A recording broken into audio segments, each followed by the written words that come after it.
അഖിൽ മാരാർ പറഞ്ഞ കുറച്ച് കാര്യങ്ങൾ കേട്ടപ്പോൾ എനിക്കതിന് പ്രതികരിക്കണമെന്ന് തോന്നി. കാരണം ഈ മനുഷ്യൻ പറഞ്ഞതിനോട് എനിക്ക് യോജിക്കാൻ കഴിയില്ല. കാരണം ഈ മനുഷ്യനും ഒരമ്മയുടെ വയറ്റിൽ നിന്ന് വന്നതാണ്. ആ അമ്മയോട് ഈ മനുഷ്യൻ ചോദിച്ചാൽ അറിയാൻ പറ്റും ആ അമ്മ ഈ മകനെ എത്ര കഷ്ടപ്പെട്ടാണ് ഇവിടം വരെ എത്തിച്ചത്. ഇന്ന് അഖിൽ മാരാരെന്ന് 4 പേര് അറിയത്തക്ക രീതിയിൽ ഒരു ഫേമസ് ആയ ഒരു വ്യക്തിയായി മാറാൻ ആ അമ്മ എത്ര കഷ്ടപ്പെട്ടിട്ടുണ്ടാവും. 10 മാസം ചുമന്ന് അമ്മ പ്രസവിച്ച് ആ കുഞ്ഞിന് കൈ വളരുന്നോ കാല് വളരുന്നോ എന്ന് നോക്കി വളർത്തിക്കൊണ്ട് വന്നതിന് ശേഷമാണ് ആരോഗ്യവും തൻ്റെ ഇടവും ആയുസ്സും ഒക്കെ വന്ന് ഇപ്പം ഈ പെൺകുട്ടികളെക്കുറിച്ച് ആക്ഷേപം പറയാനും അല്ലെങ്കിൽ പെൺകുട്ടികളെ ഒരുമാതിരി ചീളായിട്ട് സംസാരിക്കാനും ഇവന് കഴിഞ്ഞത് ഈ അഖിൽ മാരാരന്. കാരണം അഖിൽ മാരാർ പറയുന്നുണ്ട് പെൺകുട്ടികളൊക്കെ പ്രസവിക്കുന്നത് ആസ്വദിച്ചാണ്. അതെങ്ങനെ ആസ്വദിച്ച് പ്രസവിക്കാൻ പറ്റും? ഇവനതെങ്ങനെ പറയാൻ കഴിഞ്ഞു? ഓരോ അമ്മയും ഒരു കുഞ്ഞ് 1 മാസം തികയുന്നതിന് മുമ്പേ ആ അമ്മയുടെ വയറ്റിൽ അല്ലെ ആ ഗർഭപാത്രത്തിൽ ആ കുഞ്ഞുണ്ടാവുമ്പോൾ തൊട്ട് അനുഭവിക്കുന്ന വേദനകൾ ഇവനൊക്കെ പറഞ്ഞാൽ മനസ്സിലാവൂ. 10 മാസം ആ വയറ്റിലിട്ട് ആ അമ്മ ചുമക്കുന്ന കഷ്ടപ്പാട്, വേദന സഹിച്ച് ഓരോ പ്രാവശ്യം ഹോസ്പിറ്റലിൽ പോകുമ്പോഴും നമുക്ക് ഇരിക്കാനും കിടക്കാനും നിൽക്കാനും ഒന്നും പറ്റാത്ത സിറ്റുവേഷൻ, പലർക്കും പല സിറ്റുവേഷനാണ്.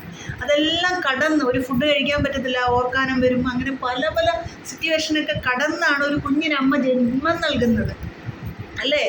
10 മാസം വരെ നമുക്ക് ടെൻഷനാണ്, കുഞ്ഞിനൊന്നും പറ്റല്ലേ അല്ലെ അമ്മയ്ക്കൊന്നും പറ്റല്ലേ എന്നുള്ള ആ ഒരു പ്രാർത്ഥനയും കണ്ണേ കയ്യേ എന്ന് പറഞ്ഞാണ് ആ 10 മാസം നമ്മൾ കൊണ്ട് നടന്നിട്ട് ആ കുഞ്ഞിനെ ജന്മം നൽകി പുറത്ത് കൊണ്ടുവരുന്നത്. അതെങ്ങനെ ആസ്വദിച്ച് പ്രസവിച്ചതാവും? ഇവൻ എന്ത് തെമ്മാടിത്തരമാണ് പറയുന്നത്? അമ്മ കുഞ്ഞിനെ ആസ്വദിച്ചാണ് പ്രസവിക്കുന്നതെന്ന്.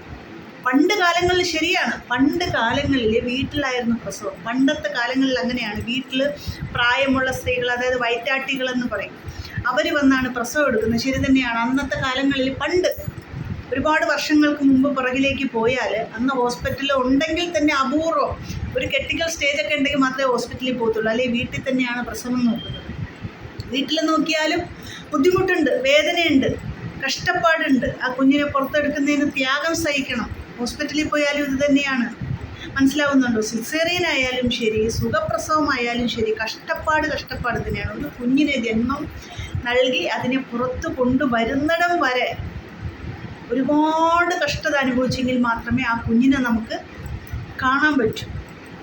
അത് കഴിഞ്ഞ് നമ്മുടെ കൈകളിലേക്ക് ഡോക്ടർ നമുക്ക് ആ കുഞ്ഞിനെ തന്നു കഴിയുമ്പോൾ പിന്നെ കൈ വളരുന്നോ കാല് വളരുന്നോ എന്ന് നോക്കി ഒരു പനി വരാതെ കണ്ട്, ഒരു ജലദോഷം വരാതെ കണ്ട്, ഒരു ബുദ്ധിമുട്ടില്ലാതെ കണ്ട് കുഞ്ഞിനെ നോക്കുന്ന ആ ഒരു ഇതൊന്നും അത്രയും കെയറിങ് ആയിട്ട് നോക്കിയെങ്കിൽ മാത്രമേ ആ കുഞ്ഞിനെ നമുക്ക് രക്ഷപ്പെടുത്തിയെടുക്കാൻ പറ്റൂ.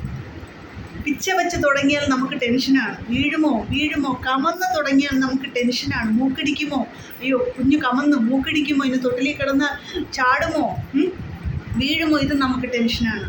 പിച്ച വെച്ച് നടന്നു തുടങ്ങിയാൽ നമുക്ക് ടെൻഷനാണ്. വീഴുമോ, മുട്ടടിക്കുമോ, മൂക്കടിക്കുമോ, തലയടിക്കുമോ, അങ്ങനെ എത്രയോ മത്സരങ്ങൾ, എത്രയോ ദിനങ്ങൾ, എത്രയോ ദിവസങ്ങൾ കടന്ന് രായും പകലും അമ്മയ്ക്ക് ഉറക്കമില്ല. ആ കുഞ്ഞ് മിക്ക കുഞ്ഞുങ്ങൾ രാത്രിയാണ് കരയുന്നത്, പകലുറങ്ങിയിട്ട് രാത്രിയാണ് കരുതുന്നത്. പകൽ മുഴുവൻ അമ്മ ജോലി ചെയ്തിട്ട് രാത്രി ഒന്ന് ഉറങ്ങാമെന്ന് വിചാരിക്കുമ്പോൾ ഉറങ്ങാൻ കഴിയില്ല. കുഞ്ഞ് കരയുന്നത് കാരണം കുഞ്ഞിന് മുലയൂട്ടണം. അത് കാരണം അമ്മയ്ക്ക് രാത്രി ഉറങ്ങാൻ പറ്റത്തില്ല. ആ മകനെയോ മകളെയോ മാറോട് ചേർത്തണച്ച് ഉറങ്ങാതിരുന്ന് പല രാത്രികളും ആ കുഞ്ഞുങ്ങളെ വളർത്തി, കൈ വളരുന്നു കാല് വളരുന്നു എന്ന് നോക്കി അവരെ വളർത്തി വലുതാക്കി കഴിയുമ്പോൾ അവരൊക്കെ അവരുടെ ഇഷ്ടങ്ങളാണ്. അമ്മ പറയുന്നത് കേൾക്കത്തില്ല, അച്ഛൻ പറയുന്നത് കേൾക്കത്തില്ല, അവരോട് ഇഷ്ടം തേടി പോവുകയാണ്. വലിയ ഫേമസ് ഒക്കെ ആയി കഴിയുമ്പോൾ പിന്നെ അമ്മമാർ പ്രസവിക്കുന്നതൊക്കെ ഹാപ്പിനെസ്സാണ് പറയുക. അതെങ്ങനെയാണ് ഹാപ്പിനെസ് ആവുന്നത്? എൻ്റെ അഭിപ്രായത്തിൽ ആണുങ്ങൾക്കും പ്രസവ വേദന എന്തെന്ന് അറിഞ്ഞു കൊടുക്കണമായിരുന്നു ദൈവം. എങ്കിലേ ഇതിൻ്റെ വേദന യുവന്മാർക്ക് മനസ്സിലാവുള്ളൂ. അല്ലാതെ യുവന്മാർ ദൂരെ നിന്ന് കണ്ടിട്ട് അയ്യോ അത് അങ്ങനെയാണ് ഇങ്ങനെയാണെന്ന് പറഞ്ഞിട്ട് കാര്യമില്ല. യുവന്മാർക്കും അതിൻ്റെ വേദന, ആ ഫീലിങ്സ് എന്താണെന്ന് മനസ്സിലാക്കി കൊടുക്കണമായിരുന്നു. ആണുങ്ങളും പ്രഗ്നൻ്റ് ആയിരുന്നെങ്കിൽ യുവന്മാർ ഇമാതിരി പറയത്തില്ല. മനസ്സിലാവുന്നുണ്ടോ? ഇമാതിരി പറയില്ല. പ്രസവിച്ച് കഴിയുമ്പോൾ വരുന്ന ബ്ലീഡിങ്, ഇത്ര ദിവസം ആ ബ്ലീഡിങ് നിന്നിട്ട് ചിലവർക്ക് നിൽക്കാതെ ആൾക്കാരുണ്ട്.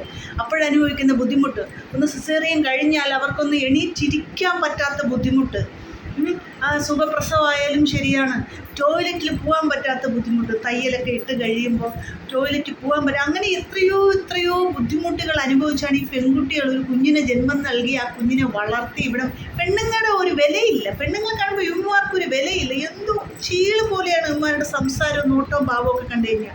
പെണ്ണുങ്ങളില്ലെങ്കിൽ ഇവന്മാരില്ല ഒരു കണക്കിന്. അവളുമാർ പ്രസവിക്കണമെന്നാണല്ലോ ഇതുപോലെയുള്ള തൻ്റെ ഇടമുള്ള ആണുങ്ങളായാലും പെണ്ണുങ്ങളായാലും പുറത്തു വരുന്നത്.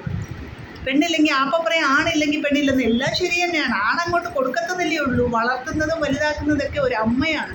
അമ്മയുടെ ഗർഭപാത്രത്തിലാണ് ആ കുഞ്ഞ് വളരുന്നത്. ഞാൻ ഇന്നലെ ഒരു വീഡിയോ കണ്ടു. അതായത് ഒരു മകൻ ഒരു അമ്മയെ കുഴിച്ചിടുകയാണ്, മരിച്ചിട്ട് പോലുമില്ല. അവർ ജീവനോടെ കിടന്ന് എന്നെ ഒന്നും ചെയ്യല്ലേ, എന്നെ ഒന്നും ചെയ്യല്ലേ എന്ന് അവർ കെഞ്ചി കരയുന്നുണ്ട്. ഈ മകൻ ആ അമ്മയെ മണ്ണിട്ട് മൂടുകയാണ്. അപ്പം ഇവൻ്റെ മകൻ, ഒരു കൊച്ചുമകൻ, അവൻ പറയുന്നു അങ്ങനെ ചെയ്യല്ലേ, അങ്ങനെ ചെയ്യല്ലേ, നാളെ നിനക്കെന്താണ് ഈ ഗതി, ഞാൻ ഇത് കണ്ടുകൊണ്ടിരിക്കുകയല്ലേ, ഞാൻ നാളെ നിന്നെ ഇതാണ് ചെയ്യുന്നത്. ആ മകൻ പറയുന്നു. അതായിരിക്കും ചിലപ്പോൾ അവൻ്റെ മനസ്സിലറിയില്ല. പറയുന്നു, ഇവൻ ആ സ്ത്രീ എന്നെ ഒന്നും ചെയ്യല്ലേ എന്ന് പറയുമ്പോൾ അടിക്കുകയാണ്, മുഖത്തും കയ്യിലും കാലിലൊക്കെ ഇട്ട് അങ്ങ് അടിക്കുകയാണ്. എന്നിട്ട് മമ്മട്ടി കൊണ്ട് മണ്ണ് വാരിയിടുകയാണ്. പച്ച ജീവൻ, അതായത് മരണപ്പെട്ടിട്ടില്ല. അവർ സാധാ ഒരു സ്ത്രീ കിടക്കുകയാണ്, ഒരു പ്രായം ഒരുപാട് ചെന്നൊരമ്മ. ഒന്ന് ആലോചിച്ച് നോക്കിയേ, കഷ്ടപ്പെട്ട് വളർത്തി ഇവിടം വരെ കൊണ്ടുവന്നിട്ട് അവർ വയസ്സായപ്പോൾ അവരെ വേണ്ട. ഇവനെയൊക്കെ എന്താണ് ചെയ്യേണ്ടതെന്നാണ് മനസ്സിലാകാത്തത്. എന്താണ് ചെയ്യേണ്ടതെന്ന് എനിക്ക് മനസ്സിലാകുന്നില്ല. സമൂഹത്ത് എന്തൊക്കെ കാര്യങ്ങളാണ് നടക്കുന്നത്. വളരെ വേദന തോന്നിപ്പിക്കുന്ന ഒരുപാട് കാര്യങ്ങൾ. ഓരോ മനുഷ്യർക്ക് ഫേമസ് ആവാൻ വേണ്ടി പലരും പല വിധത്തിൽ ചെയ്യുകയാണ്. വൈറലാവാൻ വേണ്ടി സ്വന്തം അമ്മയെ, മക്കളെ വരെ കൊല്ലാൻ, അല്ലെങ്കിൽ മക്കളെ വരെ പീഡിപ്പിക്കാൻ മടിയില്ല.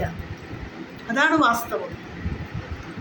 വൈറലാവാൻ വേണ്ടി, ഒന്ന് ഫേമസ് ആവാൻ വേണ്ടി ഓരോരുത്തരും ഓരോ വാക്കുകൾ കൊണ്ട് എന്താണെങ്കിലും അവളുമാരൊക്കെ പ്രസവിക്കുന്ന സുഖത്തിന് വേണ്ടി, സന്തോഷം, ആഡംബരം കാണിച്ചാൽ പ്രസവിക്കുന്ന, അല്ലെ ഹാപ്പിനെസ് അവളുടെയൊക്കെ പ്രസവം, ഇതൊക്കെ പറയുന്നത് വൈറലാവാൻ വേണ്ടിയാണ്. അല്ലാതെ ശരിക്കും മനസ്സിൻ്റെ ഉള്ളിൽ തട്ടി പറയുന്നതല്ല. അത് നിങ്ങൾക്ക് മനസ്സിലാകാഞ്ഞിട്ടാണ്. ഇന്നത്തെ കാലത്ത് എങ്ങനെ വൈറലാവാം, എങ്ങനെ ഫേമസ് ആവാം എന്നാണ് ഇവന്മാരുടെയും ഇവളുമാരുടെയും ചിന്തകൾ. ഒരു കണക്ക് എല്ലാവരും അല്ല കേട്ടോ, ചില നല്ല മനുഷ്യരുണ്ട്. ഇന്നും അച്ഛനും അമ്മയൊക്കെ പൊന്നുപോലെ നോക്കുന്ന നല്ല മനുഷ്യരുണ്ട്. എന്നാൽ ചിലർ വേണ്ടാതെ കൊണ്ട് കളയുക, ഭക്ഷണം കൊടുക്കാതെ കളയുക, അടിക്കുക, ഉപദ്രവിക്കുക, പീഡിപ്പിക്കുക, ഇല്ലെങ്കിൽ അനാഥാലയത്തിൽ കൊണ്ട് തള്ളുക. അങ്ങനെയുള്ള ആൾക്കാർ, ഒട്ടുമിക്ക ആൾക്കാരും അങ്ങനെയുള്ള ആൾക്കാരാണ്. അല്ലെങ്കിൽ റൂമിനകത്ത് അടച്ചിട്ടിട്ട് പട്ടിക്കൂട്ടിനകത്ത് അടച്ചിടുക, പട്ടികളെ കൊണ്ട് കടിപ്പിക്കുക. അങ്ങനെ പല വിധത്തിലെ ദ്രോഹങ്ങളാണ് പല രീതിയിൽ ആൾക്കാർ ചെയ്തുകൊണ്ടിരിക്കുന്നത്. ഈ ഉലകം എങ്ങോട്ടാണ് പോകുന്നത്, ഈ ഉലകത്തുള്ള മനുഷ്യരെങ്ങോട്ടാണ് ഒന്നും മനസ്സിലാകുന്നില്ല. ആർക്കും ആരെയും വിശ്വാസമില്ല. സ്വന്തം തെറ്റ് ചെയ്യുന്ന ആൾക്കാർ പോലും മറ്റുള്ളവരെ സംശയ കണ്ണുകൊണ്ട് നോക്കുകയാണോ, എന്നെ പോലെയാണോ. അവർ തെറ്റ് ചെയ്യുന്നതുകൊണ്ടാണ് അവർക്ക് ആ ചിന്ത വരുന്നത്, എന്നെ പോലെയാണോ, ഇവളും എന്നെ പോലെയാണോ, അല്ലെങ്കിൽ ഇവനും എന്നെ പോലെയാണോ എന്നുള്ള ആ ധാരണ വരുന്നത്. തെറ്റില്ലാത്തവർക്ക് ആ ചിന്ത വരില്ലല്ലോ. ആരെ കണ്ടാൽ അങ്ങനെ ഇല്ല എന്നുള്ള ചിന്ത വരും. പക്ഷെ തെറ്റ് ചെയ്യുന്ന വ്യക്തികൾക്ക് മറ്റൊരാളെ കണ്ടാൽ ആ ചിന്തയെ വരുള്ളൂ, എന്നെ പോലെയാണോ, എന്നെ പോലെയാണോ. ഇതാണ് മനുഷ്യർ. ആർക്കും ആരെയും വിശ്വസിക്കാൻ പറ്റാത്തൊരു കാലമായിക്കൊണ്ടിരിക്കുകയാണ്. ഈ നാടെങ്ങോട്ടാണ് പോകുന്നതെന്ന് എനിക്ക് മനസ്സിലാകുന്നില്ല. സത്യം പറഞ്ഞു കഴിഞ്ഞാൽ ഒരിക്കലും ഒരു പെണ്ണുങ്ങളെ ആക്ഷേപിക്കരുത്. കാരണം ഈ കുഞ്ഞുങ്ങളുടെ കാര്യങ്ങളിൽ ഞാൻ പറയുകയാണ്, ഒരിക്കലും ആക്ഷേപിക്കരുത്. ഒരു വിരൽ മുറിഞ്ഞാൽ പോലും നമുക്ക് സഹിക്കാൻ പറ്റില്ല. അപ്പോൾ ഒരു പ്രസവവേദന എന്നൊക്കെ പറഞ്ഞാൽ അത്രമാത്രം കഷ്ടപ്പെട്ടാണ് ഒരു കുഞ്ഞിനെ പുറത്തു കൊണ്ടുവരുന്നത്. ആ അമ്മയെക്കുറിച്ചൊക്കെ, ഒരു അമ്മയെക്കുറിച്ചൊക്കെ ഇമാതിരി സംസാരിക്കുക, ഇവനൊക്കെ എങ്ങനെ മനസ്സ് വന്നു എനിക്കറിയാൻ മേലാത്തതുകൊണ്ട് ഞാൻ ചോദിക്കുക. നാണമില്ലേ? എന്നിട്ട് ഇവൻ്റെ അമ്മയുടെ മുമ്പിൽ കൂടെ ഇവനിങ്ങനെ നടക്കാനായിട്ട്, ഇവൻ്റെ അമ്മ ഇവനെ പ്രസവിച്ചിട്ടല്ലേ ഇവനൊന്ന് തൻ്റെ അടുത്തോടുകൂടി സംസാരിച്ചത്. എന്നിട്ട് അവൻ്റെ അമ്മയുടെ അടുത്ത് പോയി എന്നല്ലേ അമ്മ എന്ന് വിളിക്കുന്നത്. അതിനുള്ള യോഗ്യതയുണ്ടോ അവന്? അഖിൽ മാരാരിന് യോഗ്യത ഇല്ല എന്നാണ് ഞാൻ പറയുന്നത്. അഖിൽ മാരാര് തെറ്റാണത്. നിങ്ങൾ ചെയ്തത് വളരെ മോശമായി. ഒരിക്കലും അത് ചെയ്യരുത്. അങ്ങനെ ഒരു വാക്കേ പറയരുതായിരുന്നു. മനസ്സിലായില്ലേ? അത് തെറ്റാണ്. ഒരമ്മയെയും ഒരു പെങ്ങളെയും ആക്ഷേപിക്കരുത്, ഒരു പെമ്മക്കളെയും ആക്ഷേപിക്കരുത്. പെൺകുട്ടികൾ ഒരുപാട് ത്യാഗങ്ങൾ സഹിച്ചിട്ടാണ് നിങ്ങളെപ്പോലുള്ള കുഞ്ഞുങ്ങളെ പുറത്തു കൊണ്ടുവരുന്നത്. മകനെ മകളെ എന്ന് വിളിക്കാൻ ഒരു അവസരം തരുന്നത് ഒരു പെണ്ണുള്ളത് കൊണ്ടാണ്. നിങ്ങൾ കൊടുത്തിട്ടങ്ങ് പോകും. പക്ഷെ അത് 10 മാസം ചുമന്ന് ആ ഗർഭപാത്രത്തിൽ വളർത്തി ആ കുഞ്ഞിനെ പുറത്ത് കൊണ്ടുവരുന്നത് ഒരു സ്ത്രീയാണ്. സ്ത്രീയെ എപ്പോഴും ബഹുമാനിക്കണം.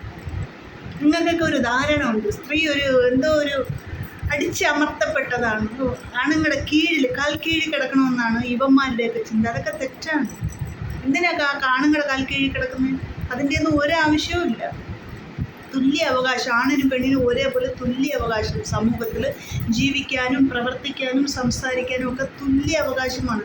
ആണുങ്ങൾ ചെയ്യുന്നതിൽ കൂടുതൽ കാര്യം ഇപ്പോൾ പെണ്ണുങ്ങൾ ചെയ്യുന്നുണ്ട്. ആണുങ്ങൾ ചെയ്യുന്ന എല്ലാ ജോലിയും പെണ്ണുങ്ങൾ ചെയ്യുന്നുണ്ടല്ലോ. കിണർ അറയ്ക്കാൻ പോകുന്നുണ്ട്, തെങ്ങേറുന്നുണ്ട്, വീട് വയ്ക്കുന്നുണ്ട്, എന്തെല്ലാം ചെയ്യുന്നുണ്ട്. കഴിവുണ്ടെങ്കിൽ എന്തും ചെയ്യാം, ഒരു കുഴപ്പമില്ല. തൻ്റെ ഇടവും കഴിവും വേണമെന്നുള്ളത് മാത്രമേ ഉള്ളൂ. പക്ഷേ അഖിൽമാരാർ പറഞ്ഞതിനോട് ഞാൻ യോജിക്കുന്നില്ല. അത് വളരെ മോശമായി.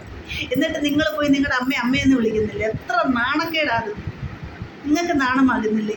ഒരു സ്ത്രീയെക്കുറിച്ച് മോശമായി പറഞ്ഞിട്ട് നിങ്ങളുടെ അമ്മയെ തന്നെ പോയി അമ്മ എന്ന് വിളിക്കാനായിട്ട്? മോശം. അത് ചെയ്യരുത് കേട്ടോ. ഇങ്ങനെയുള്ള വാക്കുകൾ പറയുമ്പോൾ സൂക്ഷിക്കണം. സ്പെല്ലിങ് മിസ്റ്റേക്ക് വരുമ്പോഴാണ് അടിയുണ്ടാവുന്നത്. വാക്കുകൾ പറയുമ്പോൾ സൂക്ഷിച്ചു ഉപയോഗിക്കുക. ഒരിക്കൽ ഫേമസ് ആയല്ലോ, ഇനി ഇതിൽ കൂടുതൽ ഫേമസ് ആവാൻ എന്തിരിക്കും? ഒന്നുമില്ല അഖിൽമാരാരെ. അങ്ങനെ ഒരിക്കലും പറയരുത്. നമ്മളെപ്പോഴും ഒരു വാക്ക് പറയുമ്പോൾ ആലോചിക്കണം, 3 വട്ടം ആലോചിക്കണം. അത് പറഞ്ഞാൽ ശരിയാകുമോ, ഇത് പറഞ്ഞാൽ ശരിയാകുമോ, തെറ്റാണോ ശരിയാണോ? മോശം. നിങ്ങൾക്ക് 2 പെൺകുട്ടികളുള്ളതല്ലേ? അപ്പോൾ പെൺകുട്ടികളെ ഒരിക്കലും ആക്ഷേപിക്കരുത്, കളിയാക്കരുത്, മോശമായി പറയരുത്. അത് വളരെ തെറ്റാണ്. അത് നിങ്ങൾ തന്നെ ആലോചിച്ച് നോക്കൂ. നിങ്ങൾ പറഞ്ഞത് ശരിയാണോ തെറ്റാണോ എന്നുള്ളത് നിങ്ങൾ തന്നെ ചിന്തിക്കും.